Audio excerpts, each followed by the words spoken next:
Peterson, according to theism, how did God create the world? Supernaturally. And that's not an explanation. You asked me how. Okay, ask me whatever question you want about anything.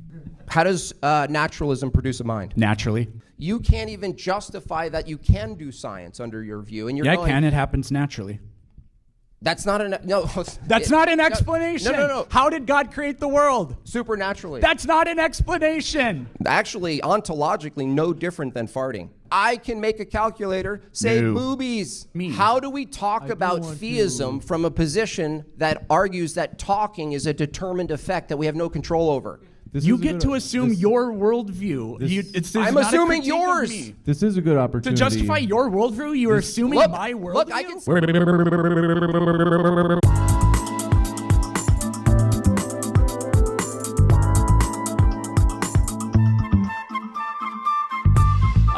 Naturalism or theism, what best explains reality? I should point out that we really didn't have any clarification about this debate beyond just the title of it. So if at any point you hear like Eric must do blank or he loses the debate, I think that's just a strategy to pigeonhole a very broad discussion into a narrow scripted version to try to give one side home field advantage. Since the premise here is what best explains reality, I will be going with methodological naturalism, which is just the belief that the natural world should be explained through natural mechanisms and that the supernatural should be excluded.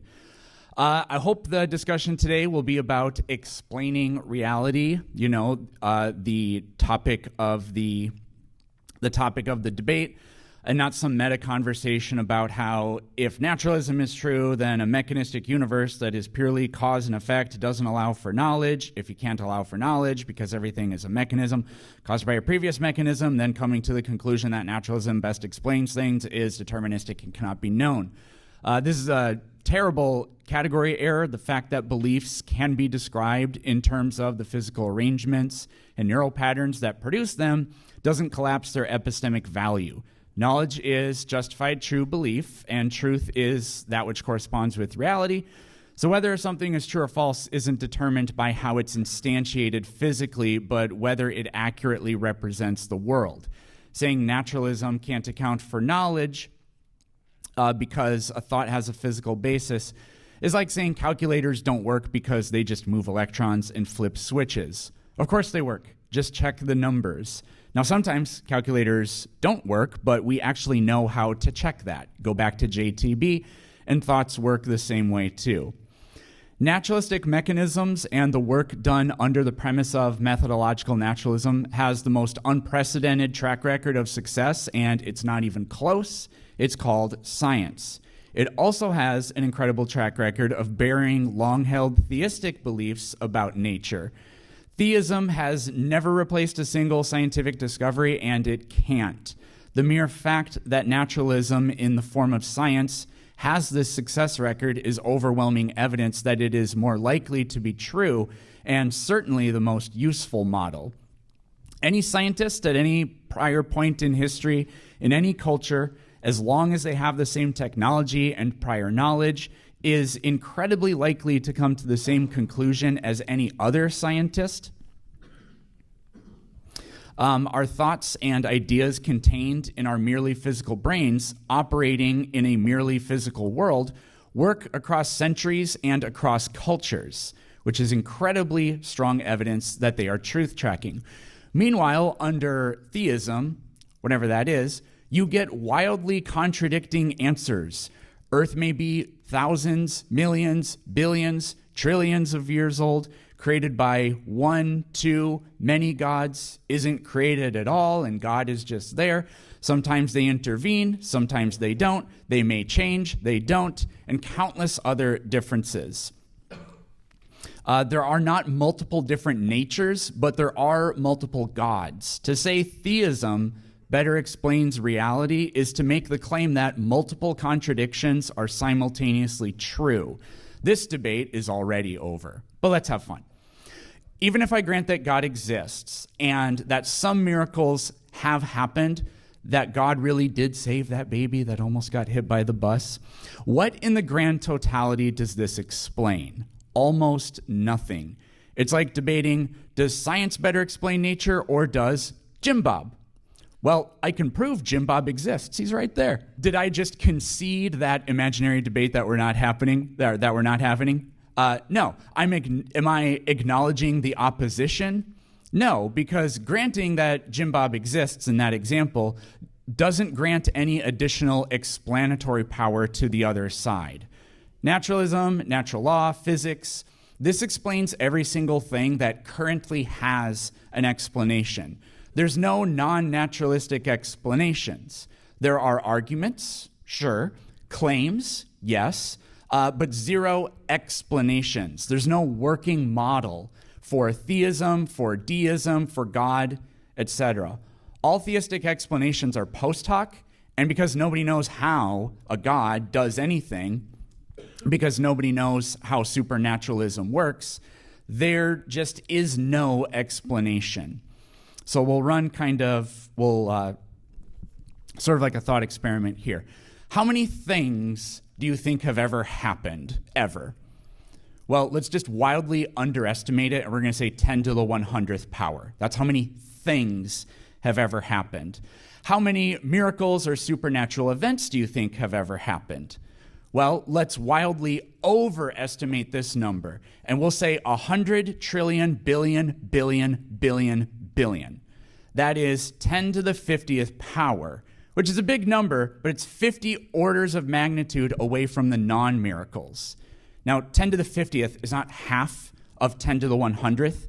It's 50 powers of 10 smaller, 0.4901%. So if somebody came up with an explanation that explains that little, I think that's basically the same thing as it doesn't really explain anything at all. And to demonstrate to you how absurd that is, 50 orders of magnitude is the equivalent difference between a single grain of sand and the size of the entire Milky Way galaxy. And remember, we radically underestimated the upper value and radically overestimated the lower value. Now, if you think I'm being disingenuous by framing it that way, I think I can prove that I'm not with another hypothetical.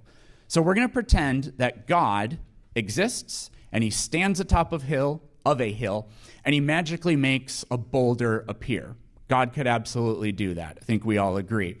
And then I don't know if I said this, he rolls the boulder down a hill. So I'm granting God, I'm granting at least one miracle, but when it comes to describing what's going on here, the rock, its properties, the environment, the motion of that thing, its composition, literally everything about it and everything about its relationship to its environment is explained by naturalism. And this gives us countless things.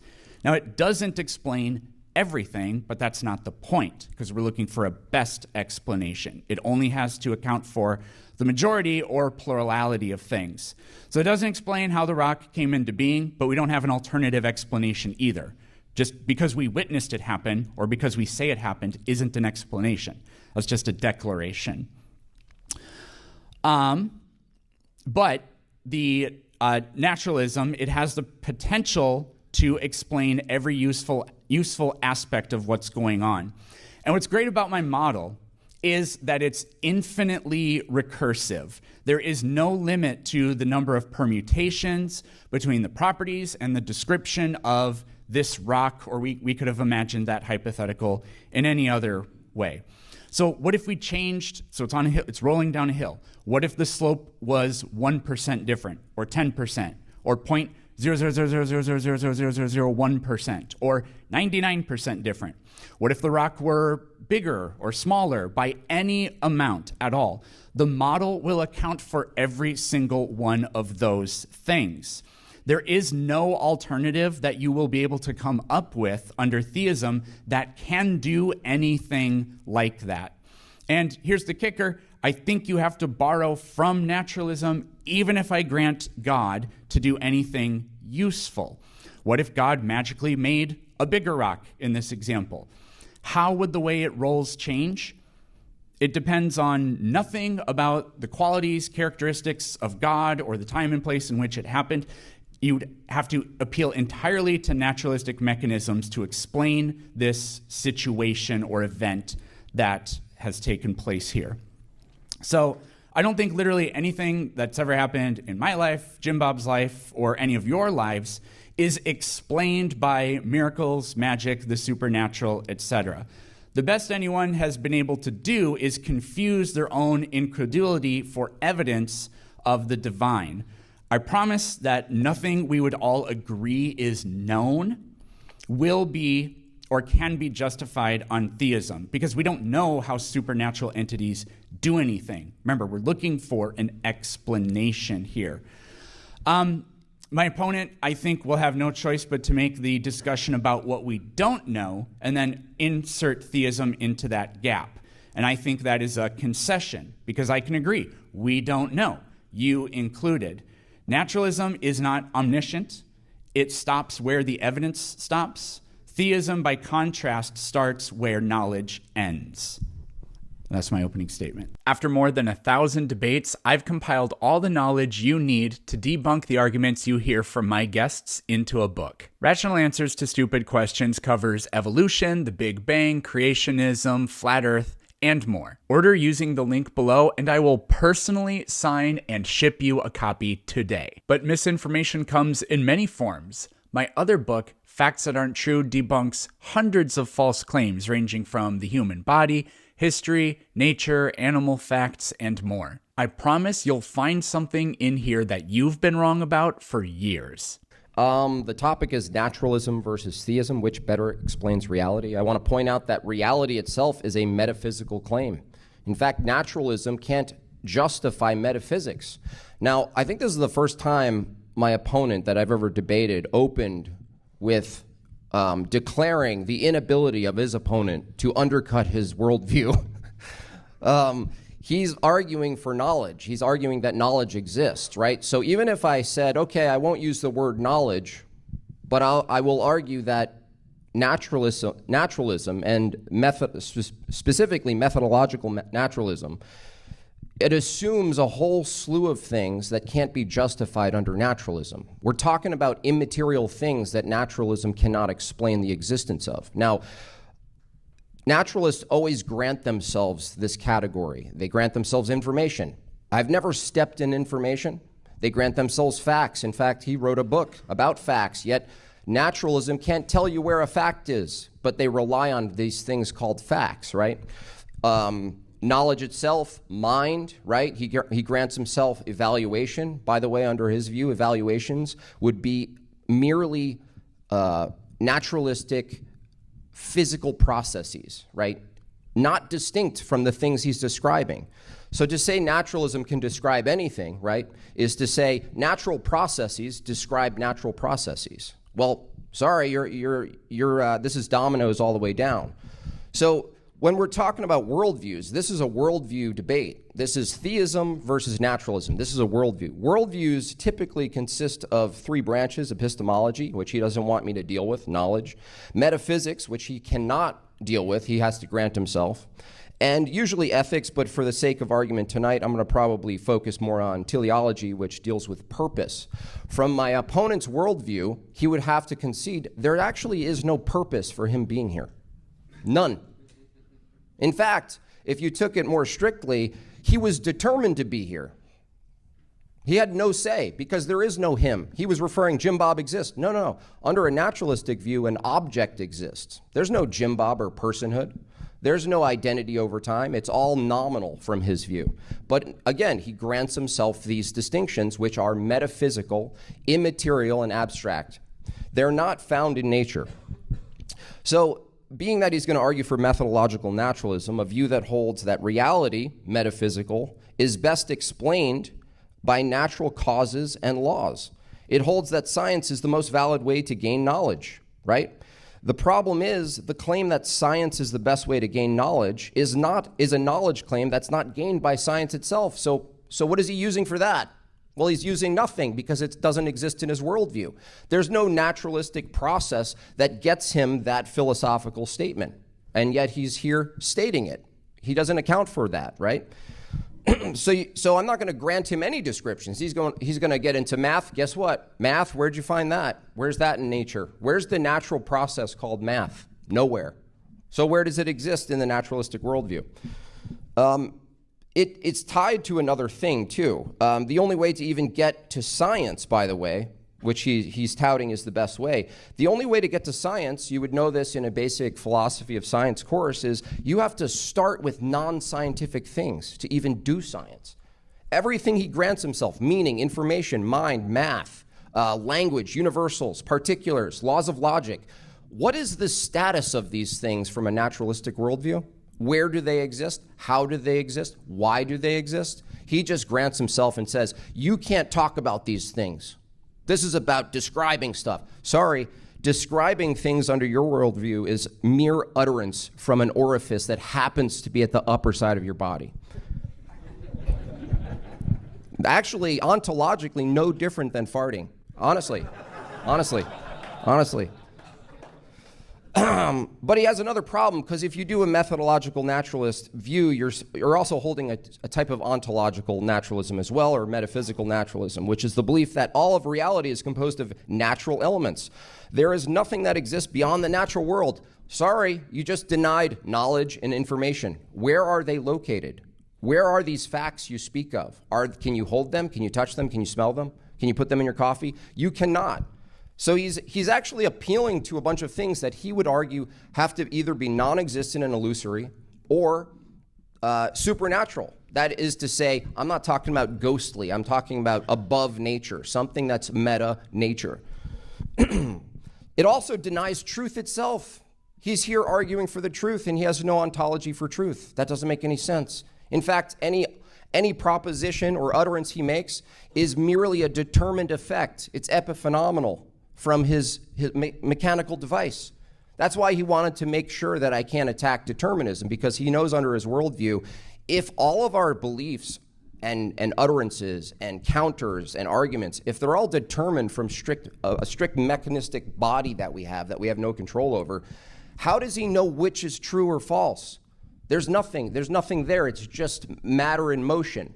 So he comes here holding a view that he's strict matter in motion and I'm strict matter in motion and all of you are matter in motion. There's no persuasion. There's nothing being argued. There's just utterances in space and time. But then he grants himself, no, we can evaluate the utterances. No. Evaluations under your view, Peterson, are just more processes. They're just more processes happening. So if you follow naturalism to its logical ends, it leads to all sort of logical absurdities. For example, my opponent, like I said, will refer to facts in his rhetoric, yet his view defending tonight must reject the existence of facts because they're not empirically verified through his system. He's using evidentialism, science, empiricism.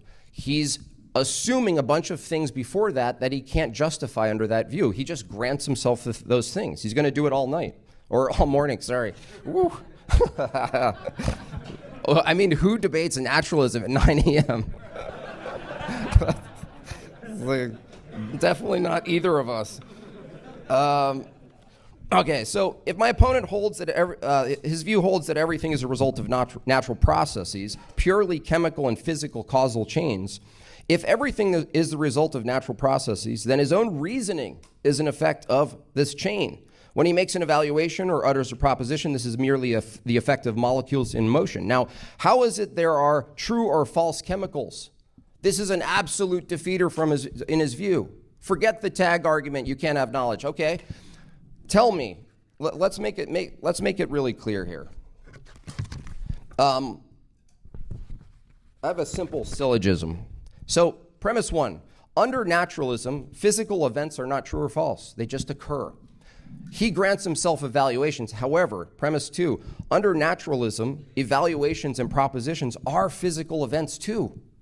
So what he's doing now is he's giving his evaluations, which he holds are strictly material, matter in motion, and he gives them a special pleading. He does a special pleading fallacy. He grants those set of molecules in motion a special position that they can evaluate other molecules. So his view is molecules evaluate molecules. So in simple form, if premise one is physical events are not true or false, they just occur. There's no true tornadoes. There's no true lion eating a zebra head. They're non-propositional. Premise two, evaluations and propositions are physical events. Evaluations and propositions are not true or false under naturalism. There's no way out of this unless you grant yourself some special condition for evaluations. So the question is, back to purpose. What are we doing here? Aren't we arguing for truth? That's not accounted for under naturalism. Did my opponent really fly on a plane to stand here to argue that his own reasoning is a set of chemical reactions and my chemical reactions are wrong and his are right? That's absurdity. How can a set of chemical reaction he calls his worldview be correct or incorrect? There are no true or false blades of grass.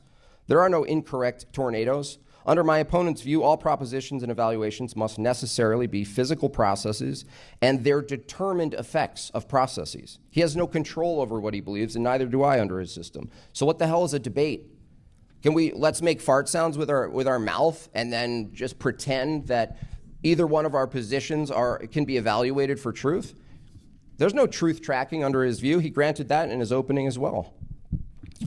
So there's no way for my opponent to challenge the syllogism without special pleading. Another issue is that my opponent must hold a dysteleological position, which is a fancy word for there's no purpose. As I said, there's no purpose for him being here.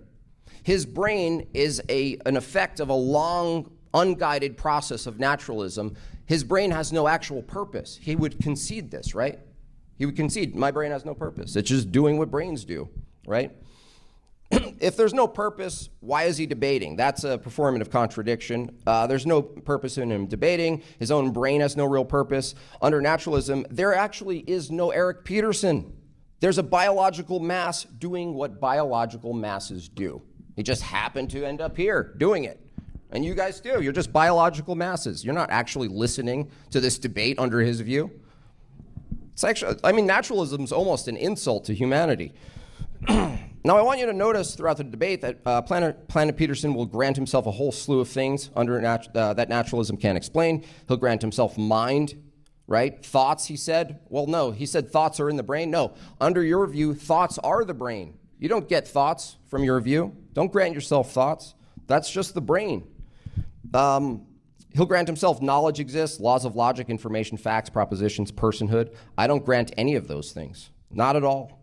So there's no reason to believe that knowledge exists under his view anyway, let alone do you have access to it. You have no ontological category for knowledge itself. Is it material? Is it universal?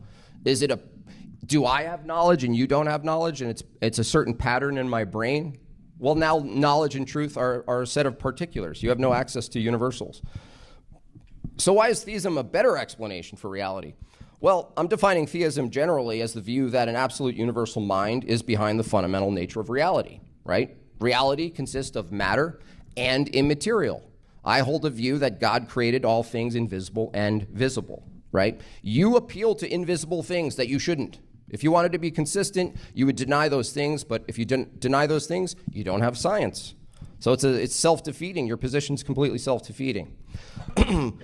I call that mind God. Is there any good reason to hold this view? Absolutely. If we look at the category of things that my opponent grants himself in order to do science, you'll see that there's no grounding under naturalism, and those things are categorically conceptual and abstract. Well, what do we know about concepts and abstractions? They're located or dependent on a mind. He would agree with this. He would agree. Abstractions and concepts are associated with a mind.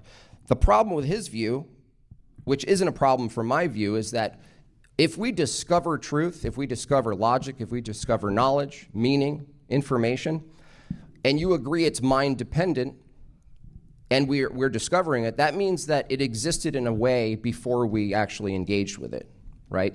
The other alternative is that he's making it up, that we're all just making up that truth exists. We're just making up with language, like a postmodern view, that we're just inventing it on the fly. Well, categorically, abstractions are mind-dependent. Laws of logic, invariant, absolute, universal, right? Under his view, there's no ontology for the laws of logic. He's going to call them descriptions. Sorry, descriptions require the laws of logic. They need to exist before you describe things. You need reference. You need references. You need language. So I argue that laws of logic, truth, knowledge, math, facts, meaning, universals, particulars, they're all conceptual. And because they're universal, they have to exist in a very specific kind of mind, a universal mind, not a particular mind. Human beings are particulars, each one of us. right? But we share, in humanity, we're a part of a universal called humanity, which he also denies. We're not going to talk about evolution, but that's not even possible under his view. It is totally reasonable to make sense of this category, being that the laws of logic are objective and universal. Knowledge and truth, math, facts, these are all things he has to assume are universal and invariant to do science.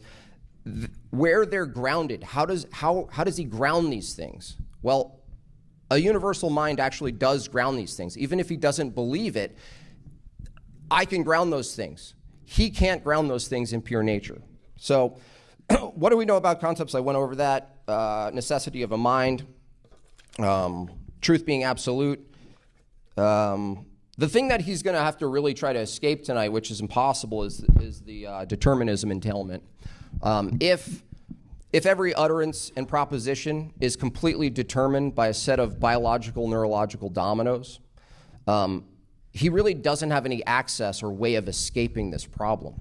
It's merely looking at an effect of a previous cause, and the new effect is now the new cause of another effect, and so on. And it keeps going and going, right?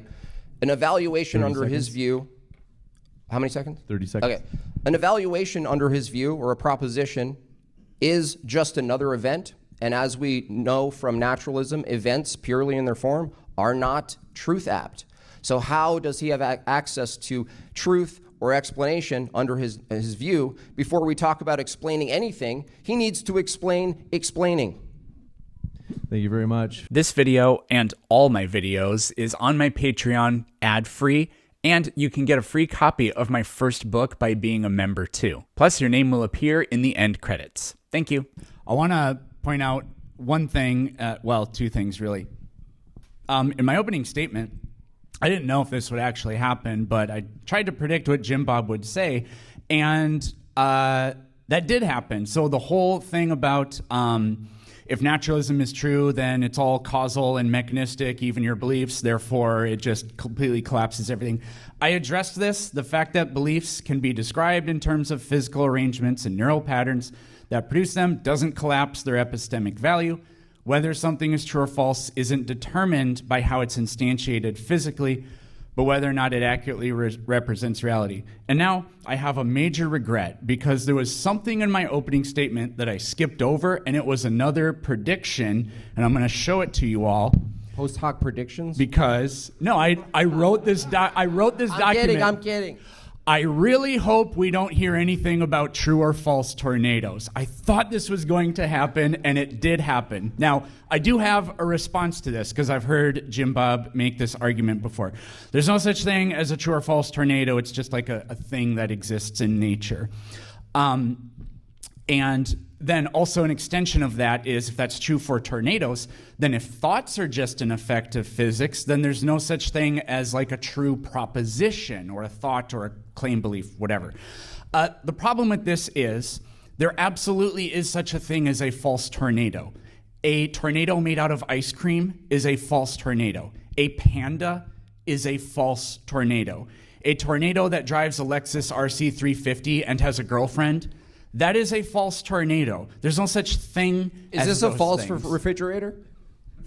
Yeah, because it's not a refrigerator. That's not an argument. You're just saying A equals A, and if something's not A, it's not A. That's not a defeater to the ontological problem that I don't know what you think true means, but it doesn't mean exists. It's an evaluative Truth doesn't exist. You heard it here, folks.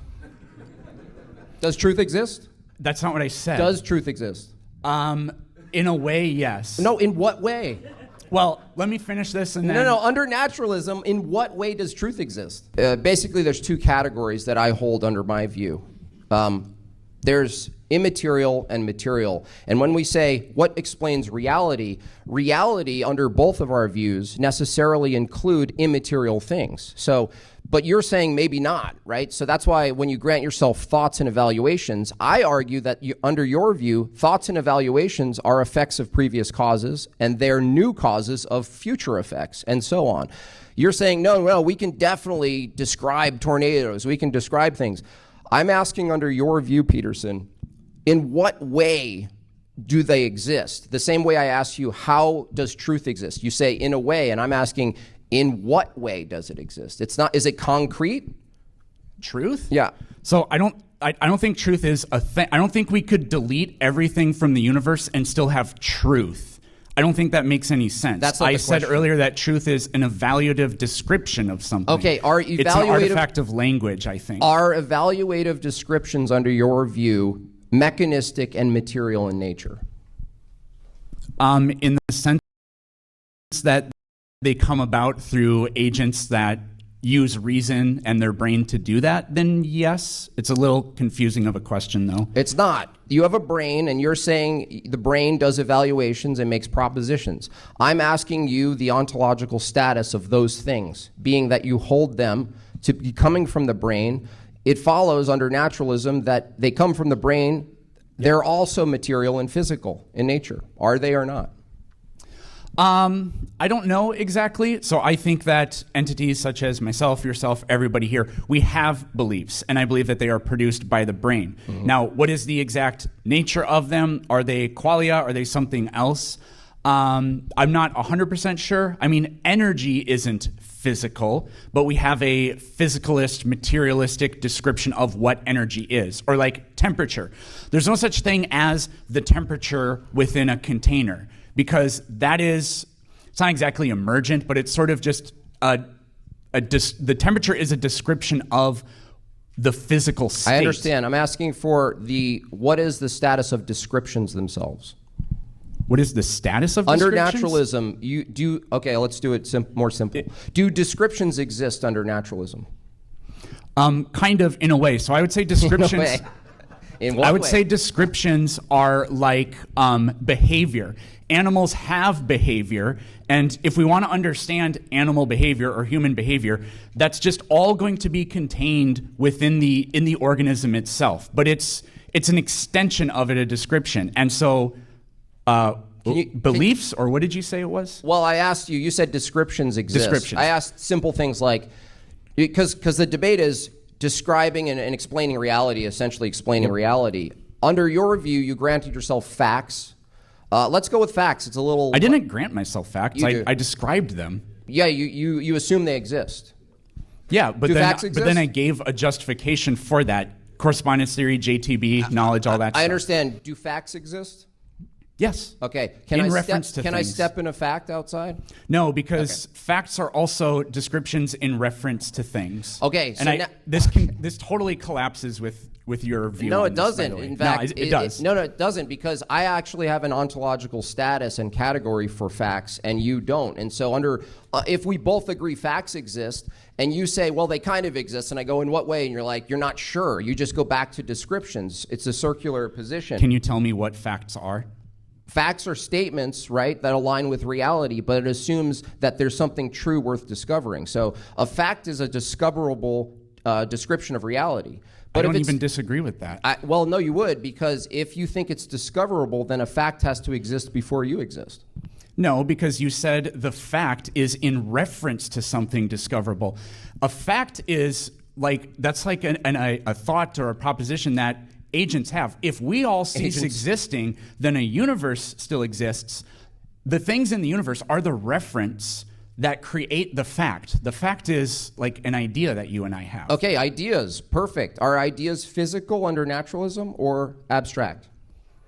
I'm okay with saying that they're abstract, but like with the animal behavior analogy I gave, they're going to be emergent or an extension of purely physical things like you and I, because we're the ones that create or hold those. To say they're emergent, are you arguing the school of emergentism that states that a system produces a novel epiphenomenal effect? I've never really heard of that. So what I'm just trying to do is give an analogy close to the temperature thing. Like, there isn't any temperature. That's not a thing inside that container. It's an abstraction. But it's described by the physical things. That's what I'm saying, is that under your view, if you want to examine and describe reality, because you're relying on science and empiricism, you're relying on a whole slew of things that don't match your standard, your criterion for them existing. For instance, facts. You're having trouble telling the audience how and where a fact exists. Truth, knowledge, information. Certainly you think information exists, right? Yeah, but I think that that's also descriptive. Okay. So when I ask him, does information exist? And he says, yes. He says, but it's a description. And I say, oh, do descriptions exist? He says, yes. So I'm asking under a naturalistic view that holds a purely naturalistic view. It's pure material, right? It's physicalism, right? It's physicalism. So all the things he says exist must be verified through his criterion, which is empiricism. And I'm simply asking him under his worldview, if he's going to say facts exist and descriptions exist, laws of logic exist, knowledge exists, information, meaning, and the rest, he's going to have to, through his own system, demonstrate how they exist. What way do they exist? His system is measuring it, right? His system is weighing it, looking at it. But he can't see these things. They're immaterial in nature. Naturalism cannot account for the immateriality of the category that he's using to then do science. He just grants himself this thing. Oh, we have evaluations. Yeah, knowledge and truth exist, but it's not identical to an apple. I know, but under your view, it must be. And so you have this view. Also, you said the term agency. You don't believe you have agency, do you? Well, I said that I am an agent. So can you be an agent and not have agency? Are you asking me, does free will exist? Because that's what it sounds like. In a sense, are you actively, from your experience, from your worldview, pursuing knowledge and truth right now? Yeah. Okay. So you have a will? Yeah. Okay. Like you could just adopt a compatibilist view that I don't believe that you freely actually make any decisions, but when you act in accordance with whatever your desires are, then you are using your free will. So you didn't decide or choose naturalism? No, and you didn't decide yours either. It was preordained for you by your God. Okay, wait, hold on. So if naturalism holds that I came to theism from a set of dominoes and you came to naturalism from a set of dominoes, how could a set of dominoes be more true than the other? How can one set of, well, yeah, we would just use like a correspondence. That would be more dominoes. Theory of, yeah, but that does, you're confusing the epistemic value of it with the description of it. Any descriptions would also be domino effects. Like anything you refer to as a process, anything you refer to as a process is more dominoes falling. So I asked him, if he believes that he came to naturalism, and he's debating, he actually didn't even choose to be here, in fact, but he was caused to believe in naturalism, and I was caused to not believe in naturalism. So how do we know what's true or false, right? If brain A, from his position, it's not a person, it's a brain, if brain A utters a proposition and brain B utters a proposition, I would ask under your view, what methodology do you use to determine which is true, A proposition or B proposition from a brain? Right. So you're telling me that I'm still not accounting for knowledge. I am. Knowledge is JTB. Truth is that which corresponds with reality. So I can adopt a computational theory of mind, and then my brain takes in information from the environment and produces thoughts and beliefs, so it is part of nature. All other brains do the same thing, making them part of reality and nature as well. If everyone except one person agrees, then we know which brain doesn't correspond with reality. It's just like figuring out which calculator is broken. Interesting. And furthermore, if God exists, then God can manipulate your mind and you can't know otherwise. So you're granting yourself knowledge when it's literally unjustifiable. Hold on. You have no idea if a demon is tricking you. So that's actually an interesting point, which I'll get to. But first, you said computational, right? Yeah. Okay. What do we know about computers? I don't know anything about computers, but what do you mean by that? Computers don't arise in nature, right? Well, so I won't be able to give a very much of a description of this, but I've spoken to computer scientists before, and when they describe just purely what a computer does, like input, some kind of integration, output, they can argue pretty convincingly that the universe itself is a computer. I understand. So I understand the claim, but the question was, what do we know about computing? Because I've heard you say before, the way you escape this deterministic epistemic flaw in naturalism is that you say, well, that's not true. I can point to computers and I can point to calculators. They spit out propositions and they're determined. Is that the case? Yeah, Okay. and some computers don't work properly, but we know how to evaluate that. Interesting. Compare computers. Is it true that calculators and computers need to be programmed by a mind? The ones that we use, yeah. So for you to use an analogy to try to escape determinism, you're actually necessitating a mind that if we're the calculator or the computer, it necessitates a mind that programmed us? Us, no. Well, then the analogy doesn't work. I mean, I don't think that's really the case. It is the case. You just said human beings are computational. I said interesting word, computation calculator, right? But what we know, hold on, what we know about computers and calculators is that they're determined by the mind who programs them. I can make a calculator say boobies. Is it the right answer? I can program a calculator that says 4 + 4 = pineapple, right? I can program that, right?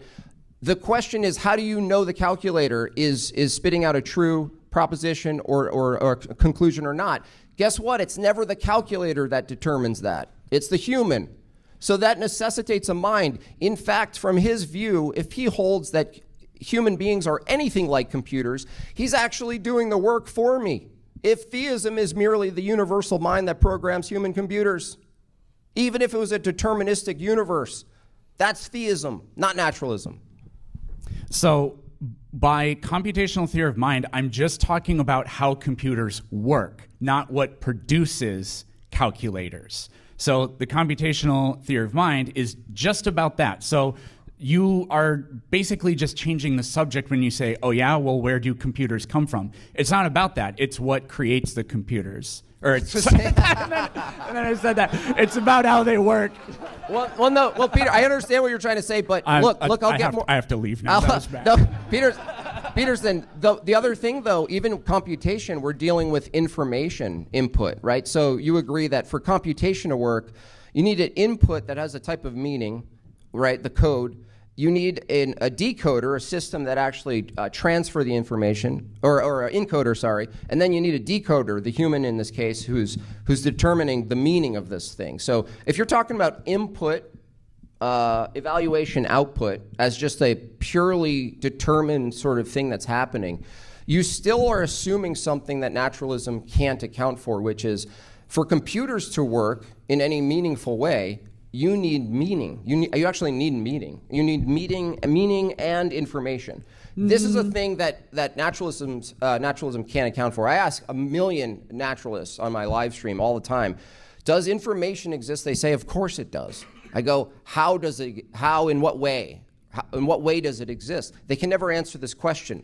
They're forced toward a materialistic lens that somehow isolates information as a particle or some substance that they can eventually find inside the brain. But this is a problem because the category itself that information is in, which would include truth, laws of logic.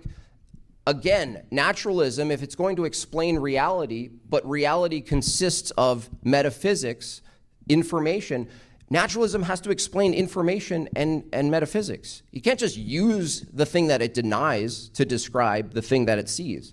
It just, that's all it is over and over again. It uses a category it denies, it describes what it sees. Well, sorry, you're using a whole slew of things that you don't see. Naturalism can't account for the things you don't see, that you use.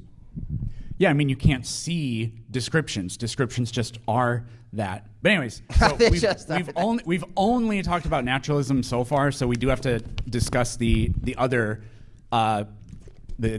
proposition that's up here. Mm-hmm. So how do you account for knowledge when, under your view, your mind could be supernaturally manipulated at any time and you can't know it?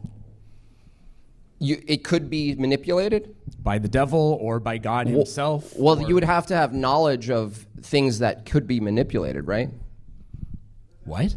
To say, how do you know it's not being manipulated? You're that there is knowledge of what's called manipulation and non-manipulation, right? We're not doing my worldview anymore. This is according to theism. Well, you're proposing that something already is the case under this view. So what theism are you arguing, that God manipulates minds? I'm not the theist. You are.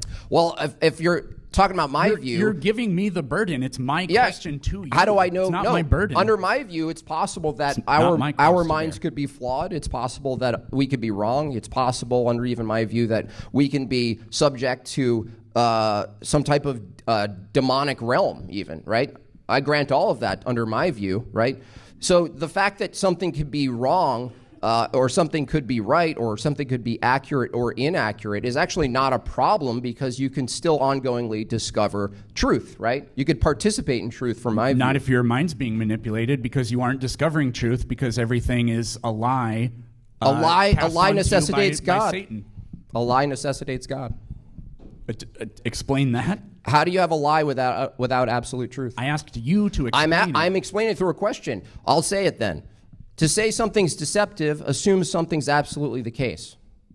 That necessitates God. Things can't be absolutely the case without a God, because not only the natural world being regular and invariant in its processes, that has to be the case to gain knowledge. To gain knowledge, you have to assume something could be true or false. You're discovering it. You have to assume your faculties, right? God provides an account for our faculties. Our will, we have free will. That's a reflection of God creating us in his image. These things, he doesn't like the explanations, but they actually make way more sense than just saying we're a pile of materialistic sludge that's always in flux. And by the way, my brain is a product of the sludge, which is more sludge in flux. But by the way, I don't believe in God, but I was determined to believe that anyway. Under my view, theism, even general theism, first starting with the category that I'm focusing on, metaphysical, right? You ask me an actual metaphysical question, right? How do you know you're not being lied to? Well, a lie, if I knew what a lie was, then that would necessitate something could be true.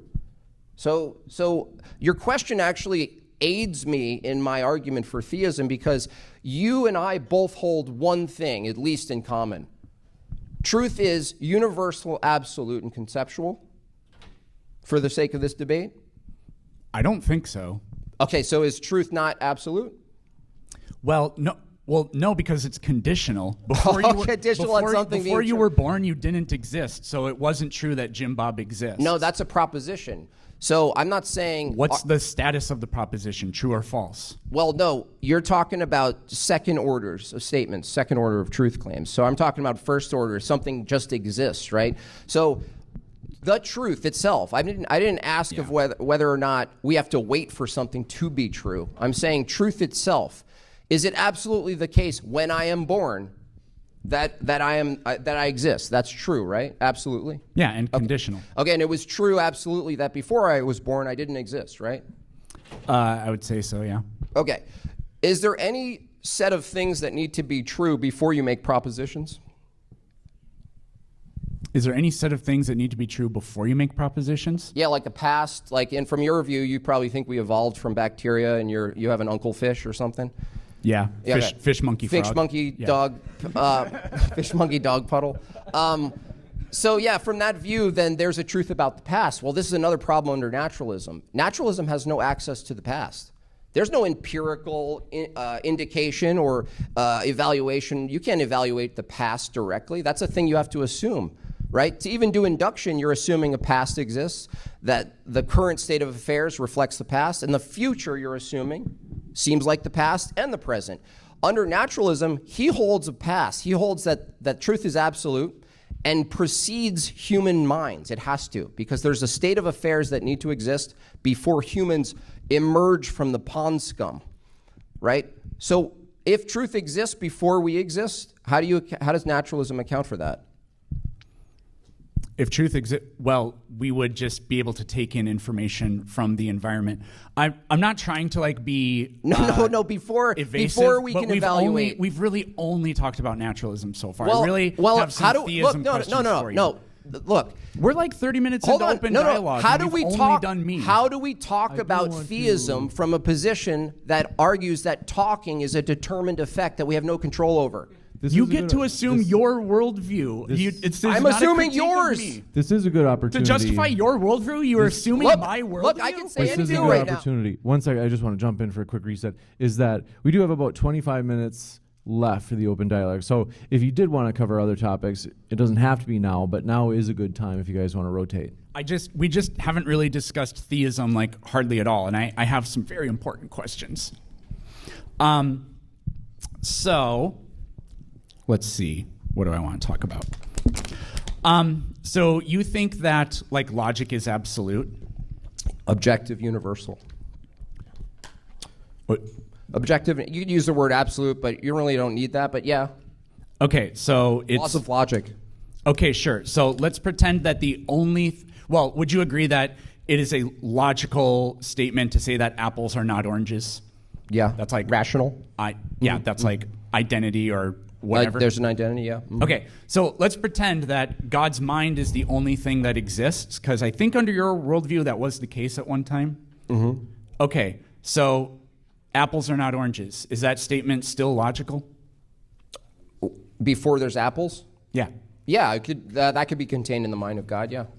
But what is God, because you said earlier that like true statements have to be in reference to something. So how is God able to employ logic when there's nothing for God's mind to even reference? Well, if God definitionally could reference anything in his mind and that contains all things, how is that a problem? Well, because then all of a sudden so now you've just added something else. You've said God has now had well, here's the problem with this. Let's do a different example, like 2 + 2 = 4, okay? Mm-hmm. So that's true, and it's never been false before? Yeah. But if God's mind is the only thing that exists, and God says 2 + 2 = 5, is that statement true? If he just declares that? Yeah. Well, if it was, it would have to be consistent. Like, so when you talk about numbers, you would have to 2 + 2 = 4 is a whole sequence, right? It's reflective of logic itself. Math is a derivative of logic. So the only way you make sense of 2 + 2 = 4 is that 2 has a value, right, and it maintains its identity, and there's a consequence to the identities coming together, and you get 4. Him just stating 2 + 2 = 5, that could only not make sense to you if you didn't know he changed the variables of the meaning of 2 and 2, right? So you can't just look at the one statement.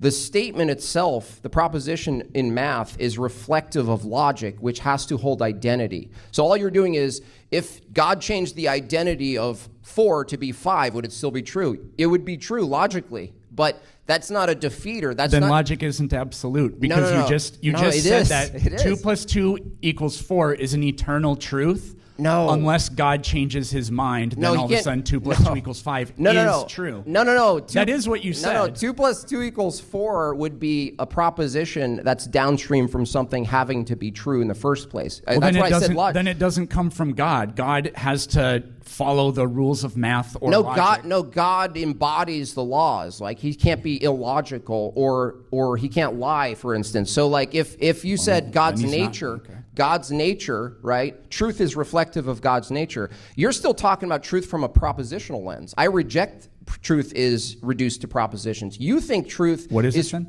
Well, what is truth? Truth is a person, from my view. But the thing is a person? A person, yeah. Yeah. So God is true? Yeah. Truth. So if I say 2 + 2 = 4, no, that's second order. Or if somebody said to me, is 2 + 2 = 4 true? I could also say, yeah, 2 + 2 = 4 is God. No. We're talking about the absolute source of all truth and knowledge. Then isn't God an acceptable answer to any question? God. Because God is what true is. God. Well, in a sense, yeah, actually. Yeah. That's consistent, but that's not a contradiction. So the thing is, when you ask, is 2 + 2 = 4, you're actually arguing from some sort of it's a coherency theory of truth, right? Do you hold a correspondence theory of truth or a coherency? I don't know the difference between those. Okay, correspondence is mostly what you do, which is like you look at the world and you make statements about the world and you see if it reflects, that which comports with reality, Matt Dillahunty stuff. But the thing is, your statements also have to be coherent, right? Yeah, and I think if God's mind is the only thing that exists, then no statement is coherent because it's not in reference to anything, which means God can make 2 + 2 = 5 true, and 2 + 2 = 4 is true. But a lot of times in these theological debates, they debate logic, like they'll ask you a question, they'll say, okay, is that true? Yes. Can it ever be false? No. So truth is eternal.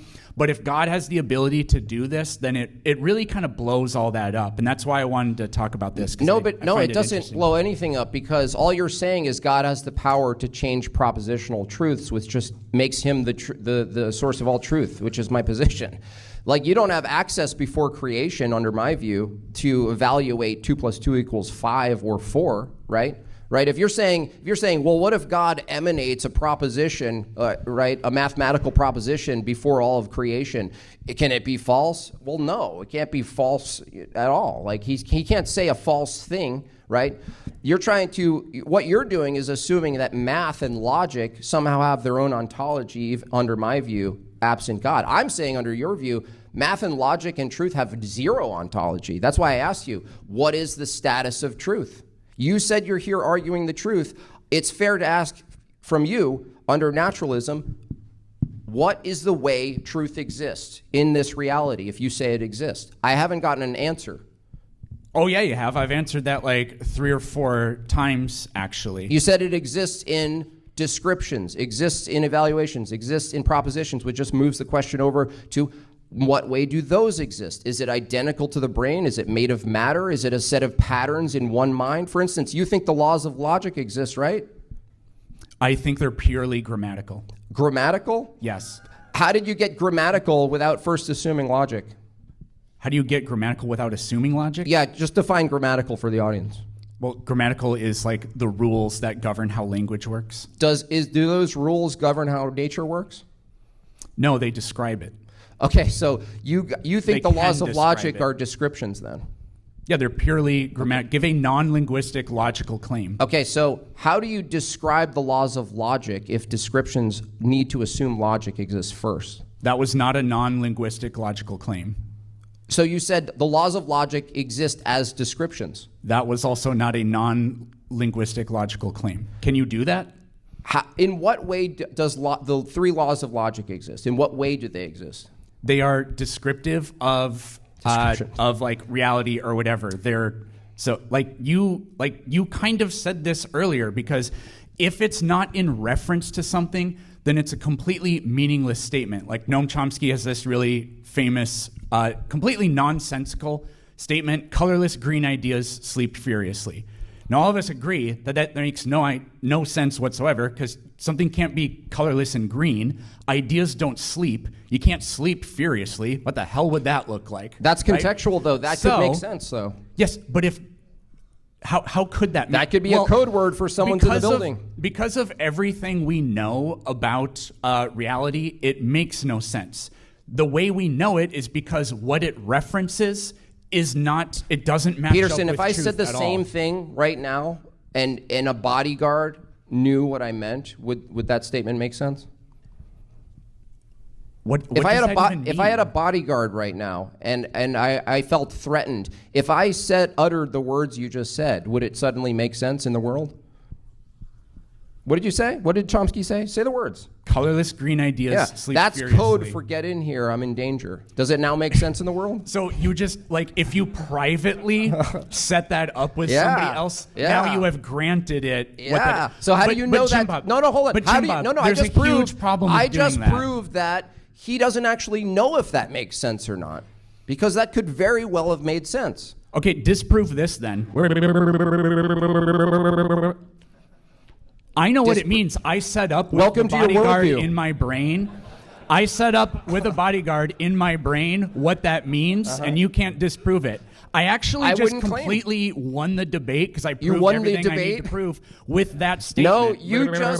It's just that I'm the only one that knows it. Peterson, this could mean something to you. It means nothing to me or the audience. Disprove it. Disprove my claim. Why would I? You're claiming that it means something. Yeah, no, specifically disprove. Just that? I don't know what you're referring to. Okay, and when you do that thing where, I'm going to take this nonsensical statement and then just claim it means something, therefore, ha. So you're saying that's what I just did. So you're saying truth claims don't need to make sense? No, they do need to make sense. They have to reference something. Okay, and when you're referencing something, we're talking about information and meaning, right?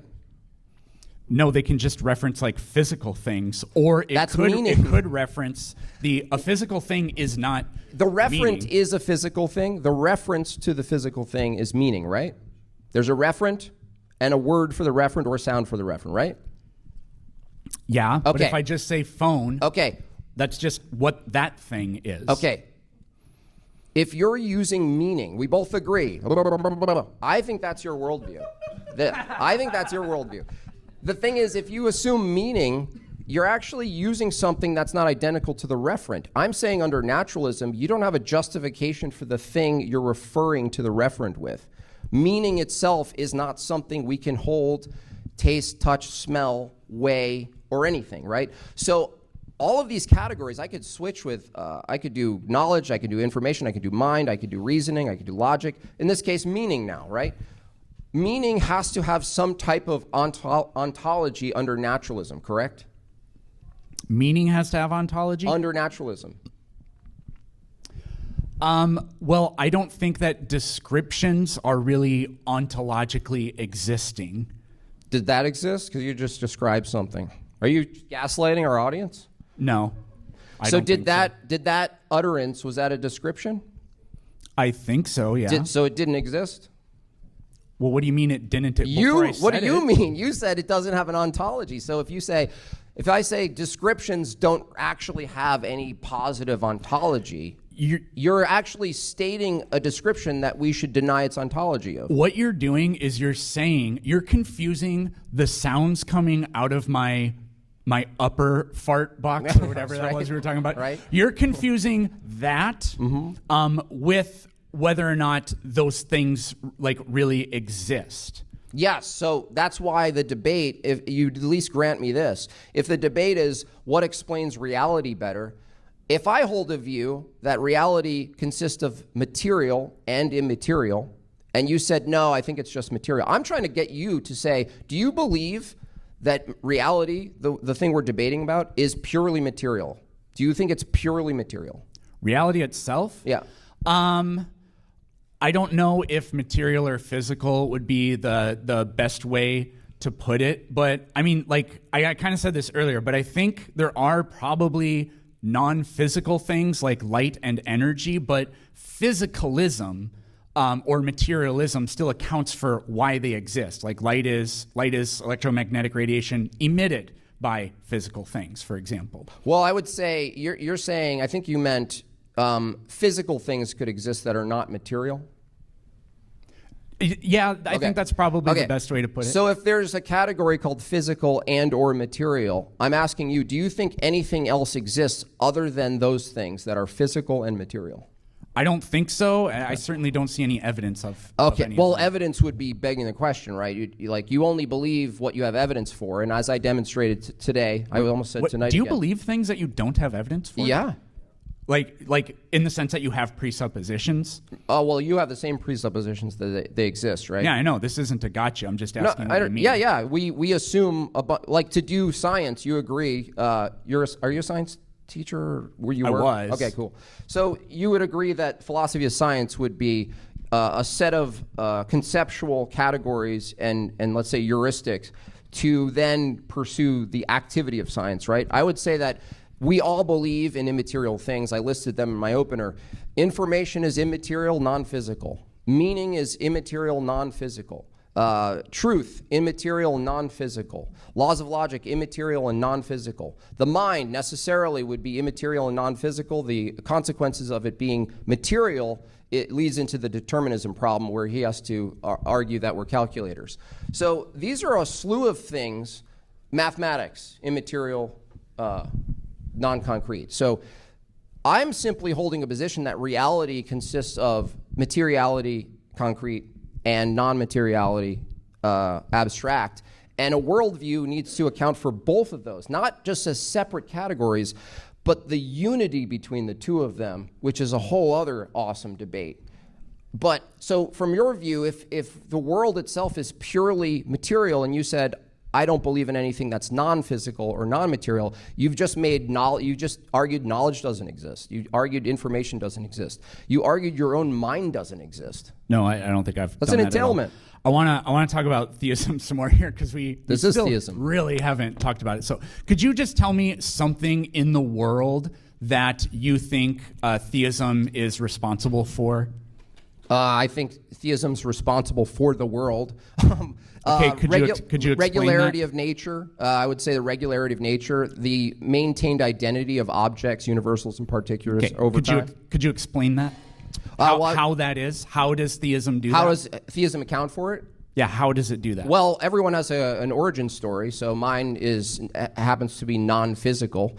Because non-physical things exist and they're conceptual in nature, I'm arguing that there's a source for these concepts that are invariant, that precede us. Yeah, that's the thing in question. There is a God, and theism is true. It's I can make an argument for this. No, I can make a non-circular. I could make a non-circular argument. Truth is universal and conceptual. Do you agree with premise one?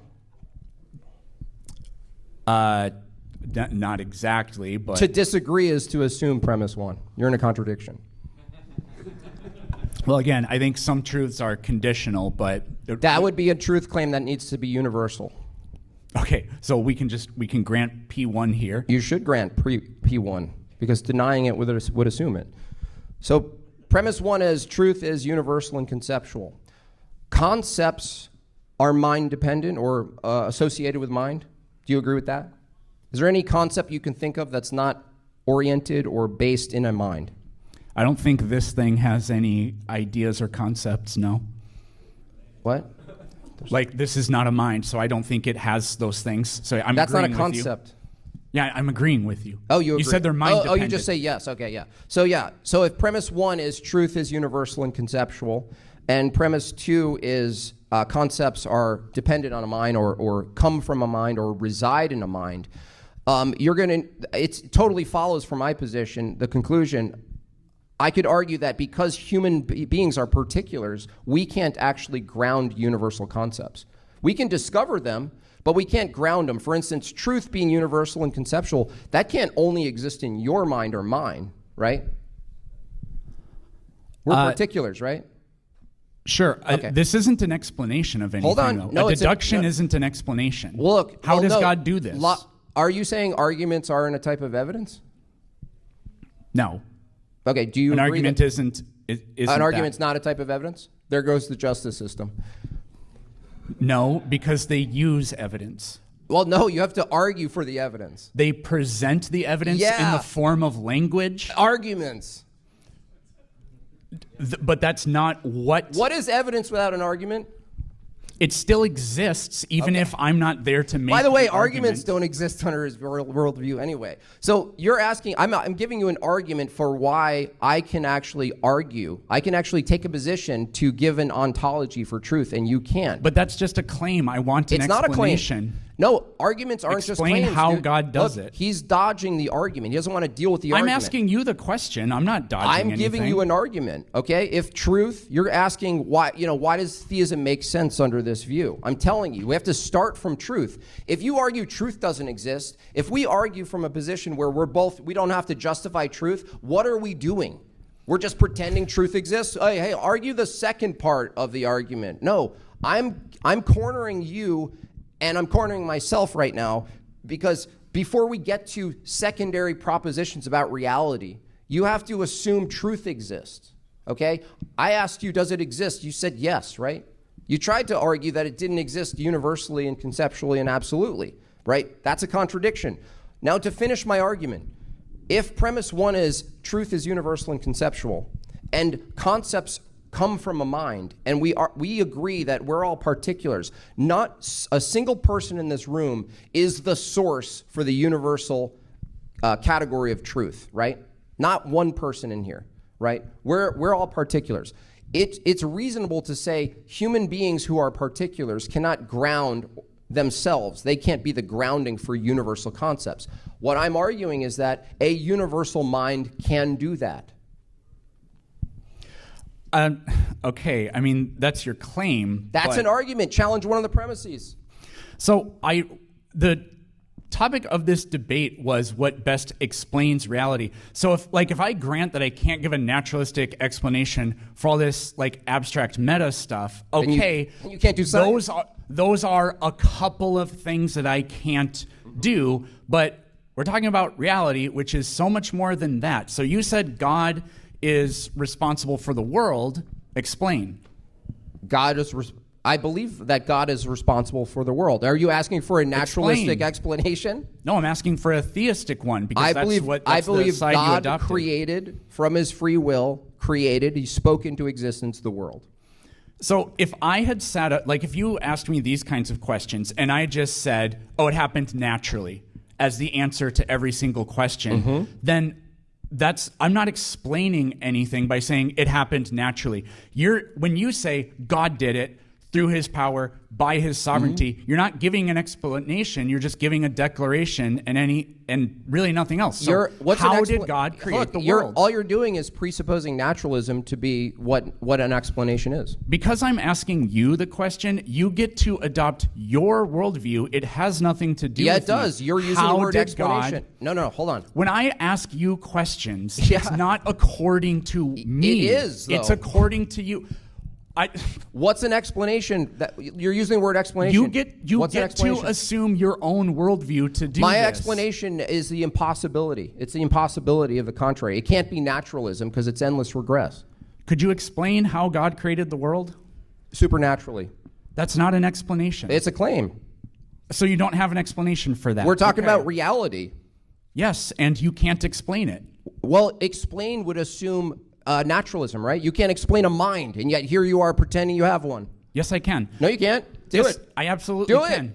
Naturalism, explain the mind. We're talking. See, you're running away from theism because you don't have any explanations. No, I'm not running because in your question you're assuming naturalism. I'm not. Look, I'm telling you, Peterson. According to theism, how did God create the world? Supernaturally. And that's not an explanation. You asked me how. Okay, ask me whatever question you want about anything. Well, related to the debate. No, don't get into my personal life. How does naturalism produce a mind? Naturally. Yeah, but here's the category difference, right? Do you agree naturally would be one category and supernaturally would be another? No, because there's no such thing as anything other than nature, so it's all naturally. Oh, really? It's insubstantiated. All right. It's all possible propositions and claims and blah, blah, blah, okay. blah, blah. Okay, cool. So he just did what you did. He just exposed that his entire epistemic foundation. I exposed you. No. I'm doing a Jimbob. I'm distinguishing categories. I'm distinguishing categories, okay? So we're looking for explanations. Which you think is confined to naturalism, right? And when it was your turn to do it according to your worldview, you won't. Because you can't. He's trying to say, and then he's trying to say the only explanation for anything needs to be naturalism. When I spent an hour exposing all of the things he accepts without a natural explanation. We both have presuppositions. Cool. Whose are more coherent? Nobody can't. The one that best corresponds with reality, which is mine. Yours has no evidence. You admitted it when you said it happened magically. Dude, okay. Explain how God did anything. If we agree that we're actually just doing presup on each other, right? If you agree with that, welcome to presuppositionalism, by the way. So if you agree that you're a presupper and I'm a presupper, I'm not. And I presuppose a mind that's behind the invariant things that you and I both appeal to. Why? Why is it reasonable? Because the category that they're in. You don't have a category for truth, information, knowledge, laws of logic. You can't even justify that you can do science under your view. And I can. It happens naturally. That's not That's not an explanation. No. How did God create the world? Supernaturally. That's not an explanation. Okay. Do you agree that an explanation for natural things, you actually have what's called methodological naturalism? I think you need a working model, and I can give you a working model, which needs to be naturalism. Naturalism needs to be the working model? Look, the only acceptable thing he'll take for God creating the universe, which would not be in the category of naturalism, is naturalism. So he's going, Give me an answer inside of naturalism, how God created the world. I'm not doing that. You can describe it however you want, but I said this in my opening statement. You can't do that because nobody knows how magic or supernatural events happen or how God does anything. Peterson. All you can do are make declarations like it happened supernaturally. Peterson. 1 minute left. For truth claims, is there only one way to explain a truth claim? Yeah, naturally. What? So not philosophically? Naturally is the only way to do it. Okay, so you deny that there's philosophical conclusions you can come to. Those are just part of nature. Are they? Yep. Interesting. Yep. So there's no distinction between philosophy and nature? No, I said philosophy is part of nature. If we were drawing a circle, it'd be a big circle. That's nature. Inside that circle is philosophy. Where's that? And a different part of that circle would be like, I don't know, math. Where? This is what I'm drawing out. It's an old fallacy called crackers in the pantry fallacy by Bonson, which is to say all truth claims have to be arrived at through the same methodology. So what he's doing is he's taking his naturalistic presuppositions and saying anything that's claimed at all needs to fit through this naturalistic paradigm, which is empiricism, even though he doesn't actually believe that, because he grants himself all of the things that I've harped on him for, right? All of these things can't be produced by naturalism or accounted for naturalism. He just says they just exist. Well, you grant I can yourself just say God. I could just say prove God. Yeah, I could you just... grant yourself God. You grant yourself that these things just exist, so I can grant myself that God exists. Then why are you criticizing me for it if you have to do the same thing? Because the holistic worldview, from my view, makes more sense than yours. How does it make more sense? Because reality consists of material and non-material. How is God responsible for either thing? I've necessitated through an argument. You didn't engage with any of the premises, by the way. I necessitated a mind with my argument. You didn't actually engage with any of the premises. So a deduction is your idea of an explanation? Deduction could be an explanation, sure. How does it explain it? Can you necessitate something being true from deduction? I'll give you a chance to respond. Then tautologically, yeah. If you wanted to do it otherwise, some deductions have like inducted, like all men are mortal. Socrates is a man, therefore he is mortal. Okay. That's actually, premise one is actually inductive, so it's reasoned by prior evidence that premise one is true. Mm-hmm. So, like, literally, problem of induction means that conclusion actually isn't guaranteed. Socrates might end up living forever. If my argument that I posed to you about truth, right? I argued that you don't have an ontological category for truth. I do. No, you don't. Yeah, I do. It exists in nature. It's natural. That's your claim. In nature. Where? In nature. Yeah. This might be a good time to go into the Q&A. Probably. What is it made of? We are going to take questions right down this middle row, and ideally if you can line up just along the tape here, and then if you can stand right about here where my hand is, and we'll get us rolling. Excellent discussion, gentlemen. Excellent openings. This has been a fantastic debate. I loved it. But yes, we're ready for you.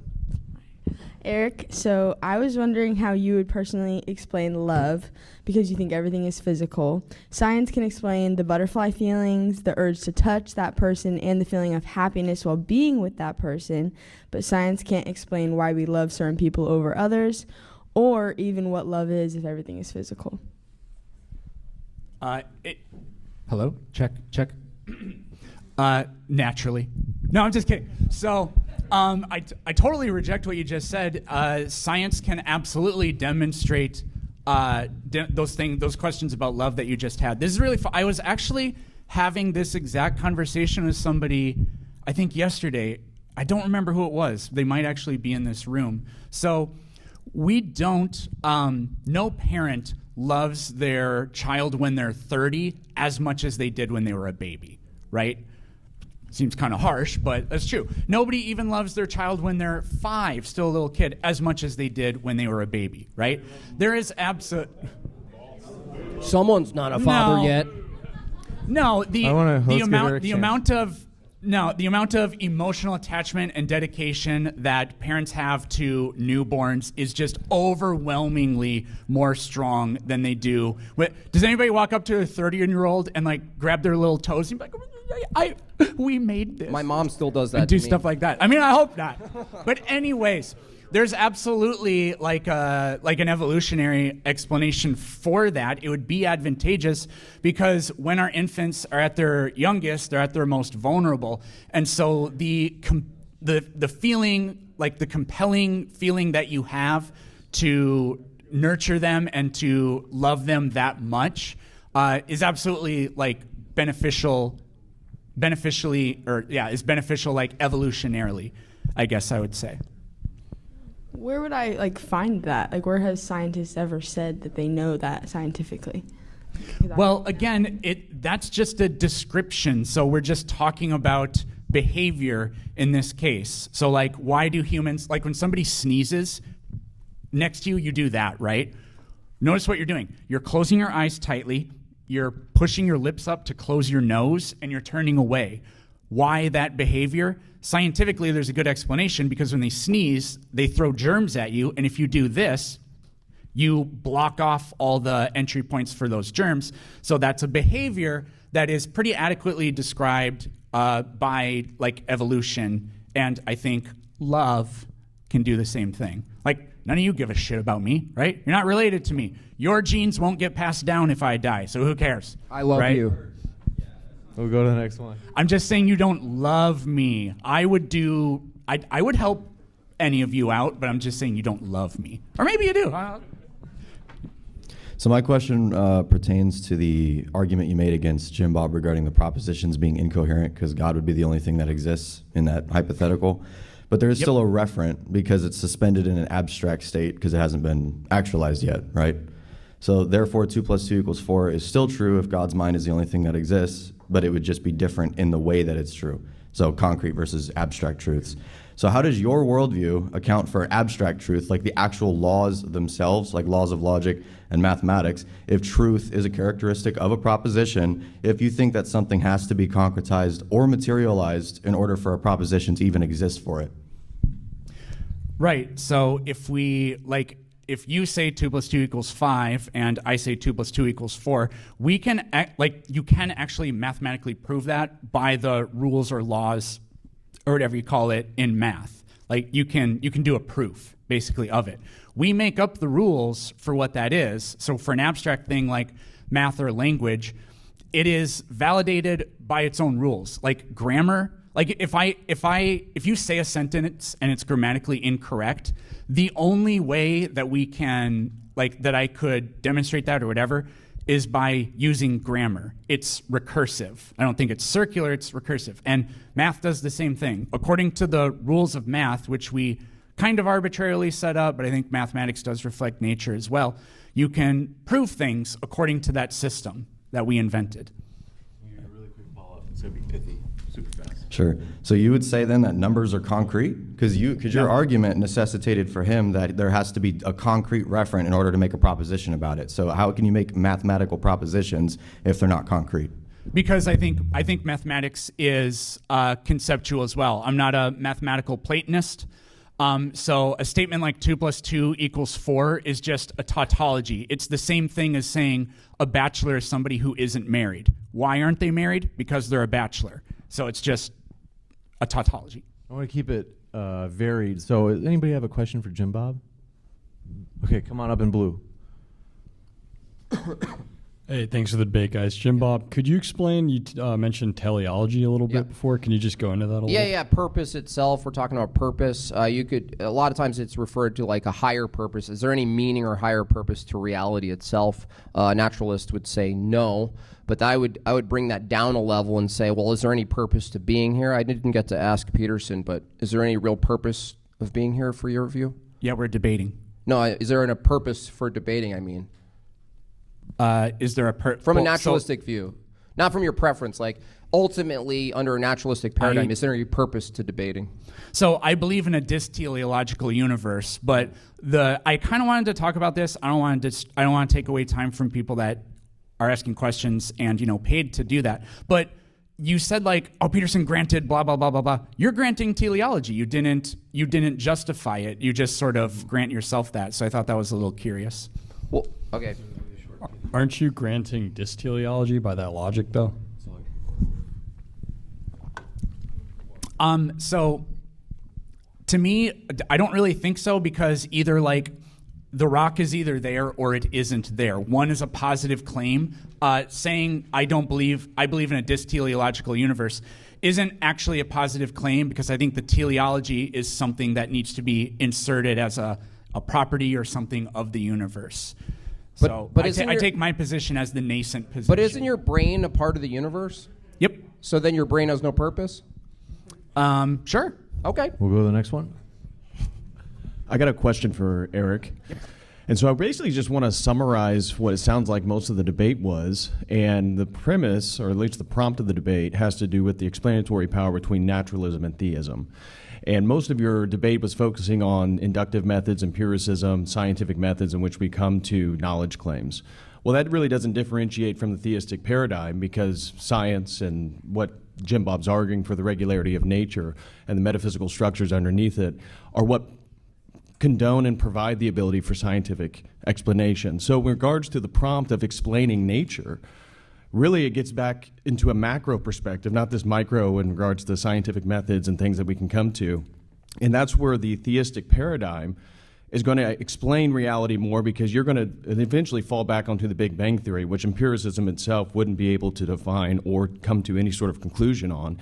You could appeal to a multiverse or something like that, but by appealing to God from the onset, as Jimbob did, he actually provides a descriptive explanation to reality that is more promising and more coherent than anything a naturalist paradigm could provide.